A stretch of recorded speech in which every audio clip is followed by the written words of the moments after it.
تو سب کی مت ماری جاتی ہے۔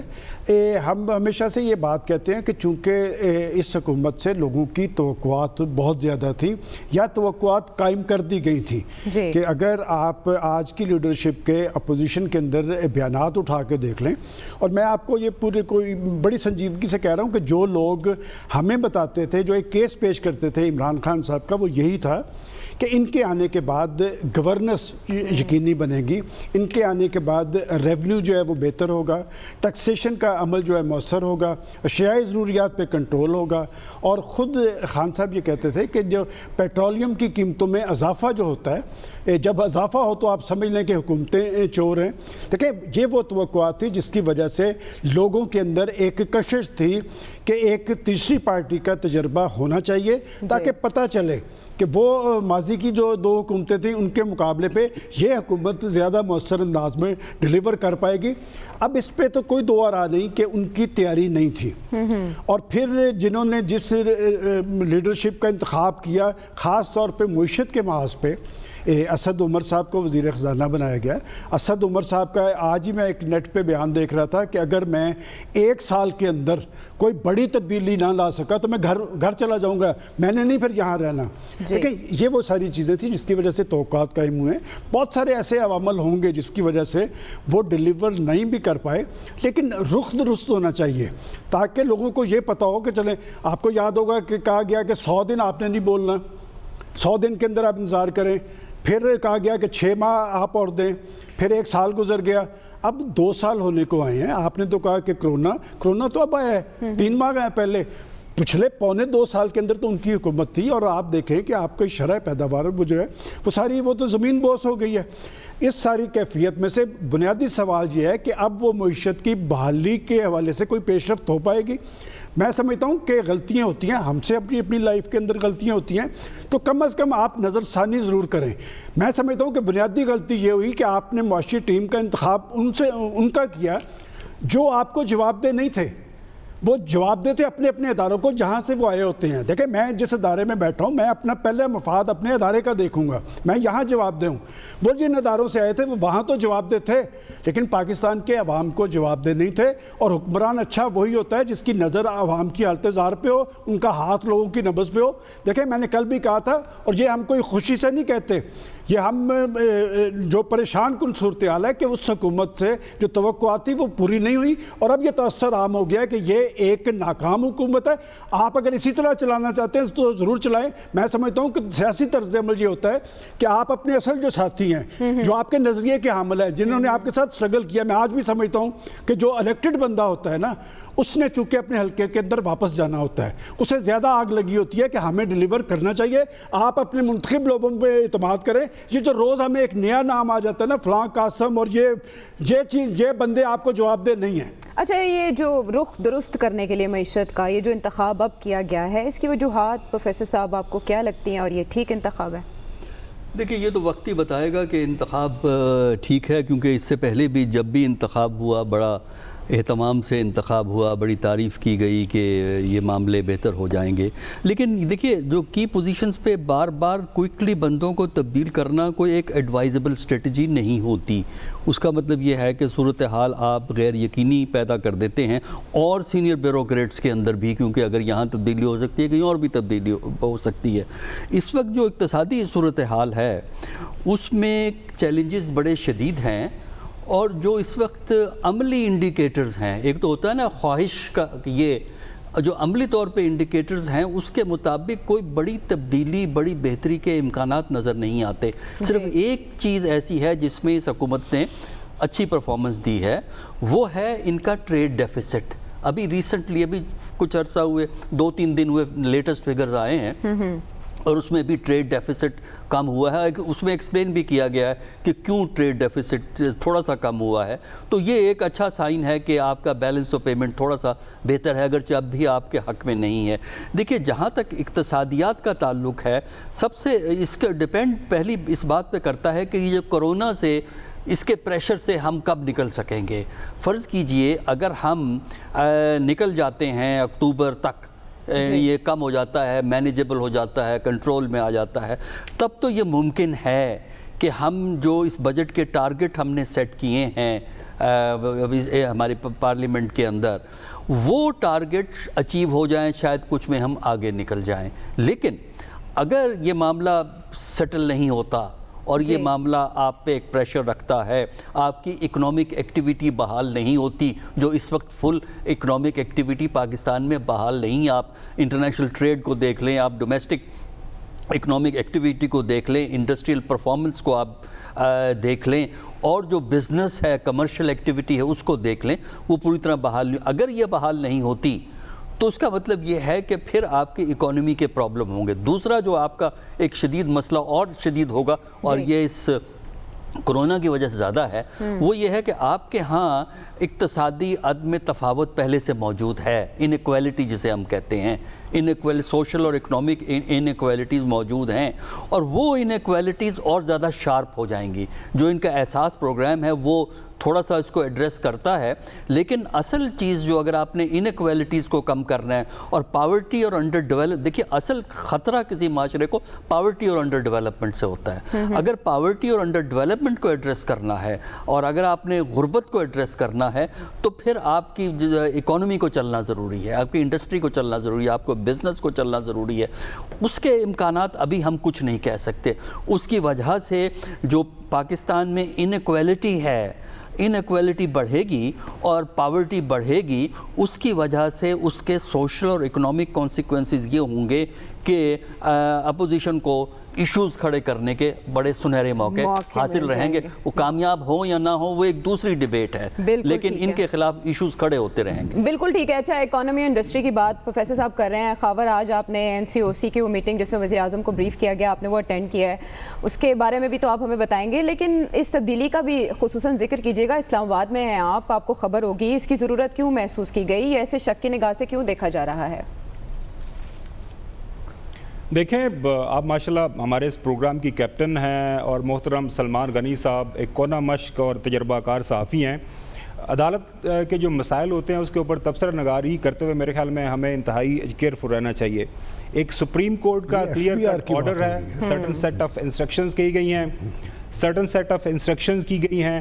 FBI کو کچھ کہا گیا ہے کہ یہ کریں، اور یہ ایسا نہیں ہے کہ FBI اپنی طرف سے ایک طوطا مینہ کہانی لکھ کے بھجوا دے گا سپریم جوڈیشل کونسل کو، جو کہ 5 پاکستان کے سینئر ترین ججز پہ جس کا انحصار ہے، اور ان کی بات مان کے اس کے اوپر فیصلہ کریں گے. ایک پراپر طریقہ کار ہے، اور میرے خیال میں جو سوشل میڈیا کے اوپر آپ کو نظر آ رہی ہیں چیزیں، کم از کم مجھے تو اس میں کوئی صداقت نہیں ہے، تو اس حوالے سے تو یہ ہے میرے پاس. باقی نوشین صاحبہ جب آئی تھی اسی وقت بھی یہ کہا گیا تھا یہ کوئی 3 مہینے کے لیے آئی ہیں، اور اس کے بعد ان کو تبدیل کر دیا جائے گا، انہوں نے شاید ریٹائر بھی ہو جانا ہے مستقبل قریب کے اندر. اور یہ جو موجودہ آئے ہیں چیئرمین صاحب، اطلاعات یہی ہے کہ یہ بھی کوئی پرماننٹ نہیں آئے، کسی اور بندے کو ڈھونڈا جا رہا ہے، اور شاید آنے والے دنوں کے اندر ہمیں کوئی نئے چیئرمین FBI مل جائیں. اب صورتحال یہ ہے کہ اس میں کوئی دو رائے نہیں ہے کہ پرائم منسٹر عمران خان پچھلے 23 مہینوں کے دوران اپنی ایک جو اچھی ٹیم ہے بنانے میں ناکام رہے ہیں. جس طرح یاس صاحب نے کہا، ان کے جو سب سے پوسٹر بوائے تھے اسد عمر صاحب کو ان کو چینج کرنا پڑا، اس کے بعد وزیر ہیلتھ کو ان کو چینج کرنا پڑا، اس کے بعد باقی آپ نے دیکھا پیٹرولیم منسٹر سرور خان صاحب تھے، اب ہوا بازی میں آئے، ہوا بازی میں آ کے جو ہوا بازیاں انہوں نے دکھائیں وہ بھی آپ کے سامنے ہیں. تو تبدیلیاں تو ہو رہی ہیں، کی جا رہی ہیں. وہ جو انگریزی میں کہتے ہیں ٹرائل اینڈ ایرر ابھی تک چل رہا ہے، جو کہ موجودہ حکومت کے اوپر اگر کسی کو کہیں تبصرہ کرنے کے لیے تو مناسب تبصرہ آپ نہیں کر سکتے. اب وجہ یہ ہے کہ اس کے پیچھے عائشہ کہ اب دیکھتے ہیں کہ جب ہم پاکستان نون لیگ یا پیپلز پارٹی کی بات کرتے ہیں 90 سے آنورڈ بھی اگر دیکھ لیں تو ان کے لیڈران کے پاس کچھ تجربہ تھا. وہ بیچ میں وہ میوزیکل چیئر چلتے رہے، لیکن جب وہ آتے تھے اچھا یا برا جو بھی انہوں نے کرنا تھا ان کے پاس ایک ٹیم ہوا کرتی تھی، کچھ ایکسپیرینس تھا گورنمنٹ کا، وہ پھر اسی طریقے سے وہ گورنمنٹ کرتے تھے. ٹھیک. ایک پرائم منسٹر جس نے پوری زندگی جس طرح یا صاحب کہتے ہیں کرکٹ کھیلی، باقی دوسرے کاموں کے اندر مصروف رہا، پرائم منسٹر بننے کی خواہش تھی، بن گئے کسی وجہ سے. اب یہ ہے کہ ان کے پاس کوئی پبلک سیکٹر کا ایکسپیرینس نہیں ہے، کوئی گورنمنٹ انہوں نے نہیں رن کی ہوئی، تو بظاہر تو یہ مسائل نظر آ رہے ہیں. لیکن دیکھیں کسی بھی گورنمنٹ کا جو ہے ایونچولی اس کا پاس ہونا یا فیل ہونا اس کی جو معیشت کے اوپر اثرات وہ چھوڑ کے جاتے ہیں وہی ہوتا ہے. کل سلمان غنی صاحب نے بڑی اچھی بات کی کہ 2008 سے 2013 تک پاکستان پیپلز پارٹی فیل ہو گئی تو پاکستان مسلم لیگ نون آ گئی.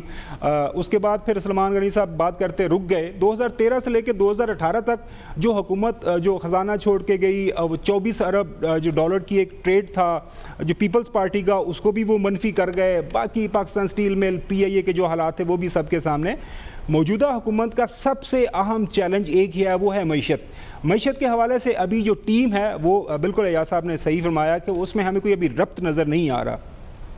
ابھی یہ جو لے کے آئے ہیں صاحب یا باقی جو ان کے ساتھ لوگ کام کر رہے ہیں اب دیکھتے ہیں وہ کس طرف ہمیں لے کے جاتے ہیں. کووڈ-19 نے, میں دوبارہ کہوں گا, پہلے بھی پروگرام کے اندر ذکر کیا کہ ان کو ایک بڑا ریلیف میرے خیال میں عمران خان حکومت کو دیا ہے, ایک بلیسنگ ان ڈسگائز ہے کہ وہ اس کے پیچھے تھوڑا سا چھپ گئے ہیں. وہ جسٹیفائڈ بھی ہے سرٹن سطح کے اوپر کیونکہ پوری دنیا کی اکانومی ڈوبی ہوئی ہے. اگر یہ کرونا وائرس نہ ہوتا تو پھر یہ گزشتہ سال تھا پورے کا پورا انہی کے سر کے اوپر آنا تھا. اگین مسائل بہت شدید ہیں, گمبھیر ہیں, اور یہ پرائم منسٹر صاحب کے ٹیبل کے اوپر بھی فائنلی بات صاف کر رہے ہیں. دیکھیں این سی او سی ہے وہ آپ کے سامنے ہے, جو شواہد سامنے آ رہے ہیں کہ وہ کرب جو ہے وہ نیچے گئی ہے. اسمارٹ لاک ڈاؤن جو ہے اس کو کافی ہم نے اس کی بد اڑائی, اس کا مذاق بھی اڑایا, لیکن ہم دیکھ رہے ہیں کہ پورے ملک سے اسمارٹ لاک ڈاؤن کے ہمیں اچھے ثمرات مل رہے ہیں. ایک اچھی بات ہوئی, ہمارے پروگرام کا بھی ذکر ہوا کہ سب سے پہلے ہم نے جو ایشو اٹھایا تھا عید الاضحیٰ کا, اس حوالے سے وہ کہہ رہے ہیں کہ بڑی عید کو اگر کنٹرول نہ کیا گیا تو وہ جو 10% کیسز بڑے تھے نا, اسپائک آیا تھا چھوٹی عید کی وجہ سے, یہاں پہ 30 سے 40% بڑھنے کا امکان ہے.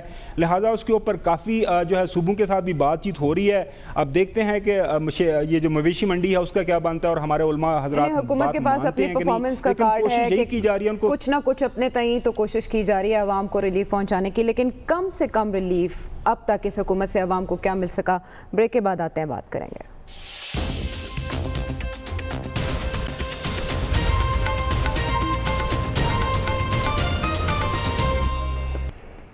ویلکم بیک ٹو دی شو. ناظرین, بار بار یہ کہا جاتا ہے اپوزیشن کی جانب سے کہ جو معاشی استحکام ہے وہ سیاسی استحکام سے جڑا ہے. ایسے میں جب اپوزیشن کی جانب سے حکومت کو تنقید کا نشانہ بنایا جاتا ہے اور -1 کا فارمولہ بھی سامنے آتا ہے, تو ہم نے شیخ رشید صاحب کا آج کا بیان سنا.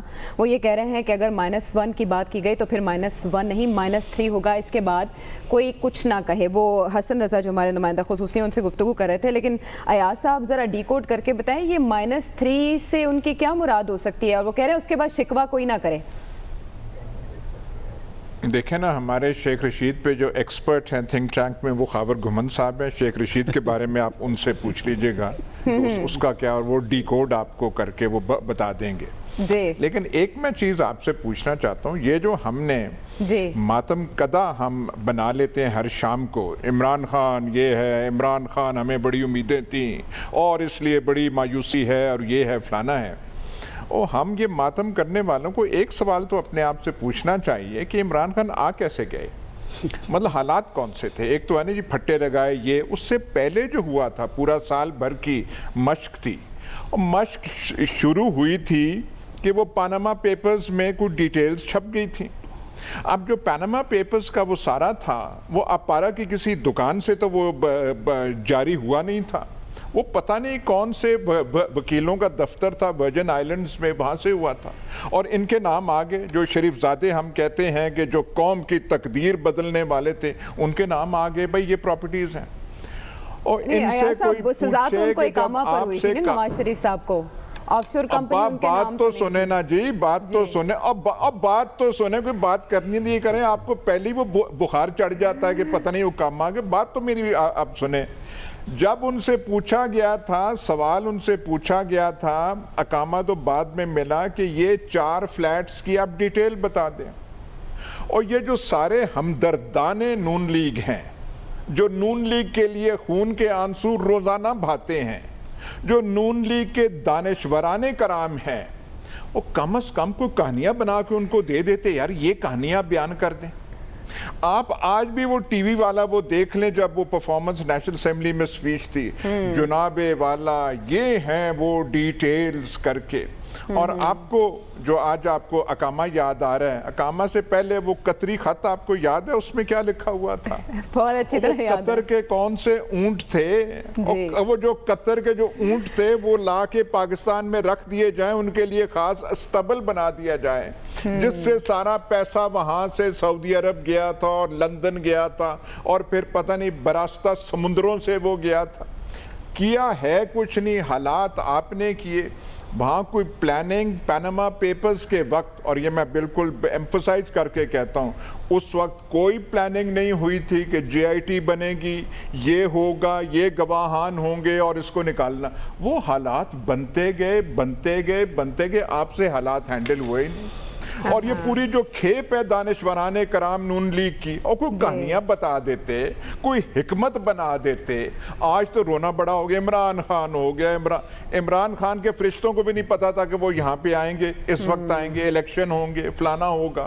وہ کرتے کرتے ہم کہتے ہیں نا کہ یہ بڑے اہلیت کے ستارے ہیں عمران خان، اور ان سے زیادہ اہل تو وہ تھے سارے۔ اور وہ جو ہیں وہ ڈنگی، جب وہ بات کوئی ہوتی ہے ڈنگی میں انہوں نے یہ کیا، اور ڈنگی میں آپ نے کر دیا، کوئی پیناما میں بھی کر دینا تھا نا، کوئی کہانی بتا دینی تھی، کچھ سارا کو جو ترتیب، وہ خاندان سارا بیٹھ جاتا اور ایک کہانی بنا دیتا۔ اکرم شیخ کچھ اور کہہ رہا ہے، وکیل ان کے کچھ اور۔ ہاں آپ نے کہا نا کہ ٹیم عمران خان کو بدلنی پڑی ہے، بالکل بدلنی پڑی ہے، اور نواز شریف کو اپنے وکیل 3 دفعہ تبدیل کرنے پڑے تھے، فلانا فلانا فلانا جا کے ان سے بھی۔ جو وکیل آدمی اس کے بارے میں کبھی ایسے کرتا ہی نہیں ہے، ان کے 3 ٹیمیں بدلی تھی کیونکہ وہ کوئی بات جچ ہی نہیں رہی تھی۔ آپ نے جو آج اقامہ کہا، میرا تو خیال ہے آپ کو ٹیم میں ہونا چاہیے تھا، تو آپ بہتر ان کی حکمت ایسا میرے لیے شرف کا باعث ہے میں آپ کی ٹیم میں ہوں، لیکن عمران خان نے یہ کر دیا، وہ کر دیا، فلانا کر دیا، اور آپ جو سارے کے سارے افلاطون تھے، ایک آپ نے اپنے لیے مصیبت کی یا نہیں کی، اس ملک کو آپ کیوں آپ یہ سب کچھ کر گئے؟ اور بات سنیں، کوئی جائیدادیں بناتے ہیں، بڑی اچھی بات ہے، وہ بالکل ہے، بالکل مال بنانا چاہیے، سب کچھ، کوئی تھوڑی بہت ہی کہانیاں تو اپنی درست کر لینی تھی۔ ٹھیک ہے، لیکن یہ آپ کی اعلیٰ ظرفی ہے ویسے بصیرت کے سب۔ کل آپ نے ایک رخ دکھایا، آج ہم نے دوسرا رخ بھی آپ کی زبان سے سن لیا، لیکن سلمان صاحب بات وہی کی وہی ہے، یہ -3 کس کی بات ہو رہی ہے؟ پہلے تو جو بات یاس صاحب نے کی ہے میں اس کی تائید کرتا ہوں کہ وہ ماتم کدہ نہیں بنانا چاہیے، اور وہ سیاسی کارکن ایک پس منظر جانتے ہیں اس فکرے کا کہ تازہ خبر آئیے خضر ساڈا پائیے، کہ پچھلے 1-2 روز کے اگر آپ پروگرام اٹھا کے دیکھیں کہ ماتم کدہ کنہوں نے بنایا، کیوں کر بنایا، وہ ناکامیوں کی ایک فہرست، وہ غیر منتخب عناصر کے بعد یہ کہ شیخ رشید صاحب نے جو بات کہی ہے نا، میں تو صرف اتنا جانتا ہوں کہ وہ آصف زرداری یا نواز شریف کے بارے میں نہیں کہی، اس پہ تو میرا تبصرہ اتنا ہے۔ وہ تو آلریڈی بات یہ کہ سیاسی میدان کے اندر مسند اقتدار پہ تو لوگ لا کے بٹھا دیتے ہیں، وہاں پر ڈیلیور خود کرنا پڑتا ہے۔ وہ وارث شاہ کا شعر ہے نا کہ وارث مان نہ کر تو وارثاں تے، رب بے وارث کر مار دے۔ بات یہ کہ آپ کو ڈیلیور کرنا پڑنا ہے، اور یہ ماتم کدہ میں بناتا ہوں سب سے زیادہ کہ جس حکومت سے سب سے زیادہ توقعات تھی وہ پوری نہیں ہوئی، اس لیے کہ ملک آج مسائل اور مہنگائی کی آگ میں جل رہا ہے، غریب آدمی کا چولہا بجھ رہا ہے، اور وہ لوگ جو روزگار کی تلاش میں تھے، ایک بے روزگاری کا بڑا خطرناک طوفان ہے جو پاکستان کے اندر آیا ہے۔ لوگوں کو بتایا گیا تھا کہ 1 کروڑ نوکری، 50 لاکھ گھر، گڈ گورننس، لوگوں کے لیے ریلیف، کوئی ایک چیز میں، اور اب حالت یہ ہو گئی ہے کہ ہمارے دوست اور مہربان جو سیاسی سٹرگل میں موجود ہوتے ہیں وہ شرمندہ ہوتے ہیں۔ وہ آج کے قائد ایوان جو ماضی کے اندر اپوزیشن لیڈر تھے، ان کے وہ جو کلپس دیکھتے ہیں اس پہ شرمندہ ہوتے ہیں، اور میں ایسے لوگوں کے نام بتا سکتا ہوں جو چینلز پہ سب سے بڑے ترجمان تھے، وہ خود یہ کہتے نظر آ رہے ہیں کہ اس گناہ کبیرہ کی ہم اللہ تعالیٰ سے معافی چاہتے ہیں۔ دیکھیں میں ہمیشہ یہ کہتا ہوں کہ جو صحافت ہے وہ سیاست کے ساتھ منسلک ہوتی ہے، ہم یہ چاہتے ہیں کہ پاکستان کے حکمران ڈیلیور کر پائیں۔ جمہوریت تب مضبوط ہوگی جب جمہوریت کے ثمرات عام آدمی تک پہنچیں گے، جب جمہوریت کے ثمرات دوستوں یاروں تک محدود ہوں اور لوگ مسائل کی آگ میں جل رہے ہوں، تو پھر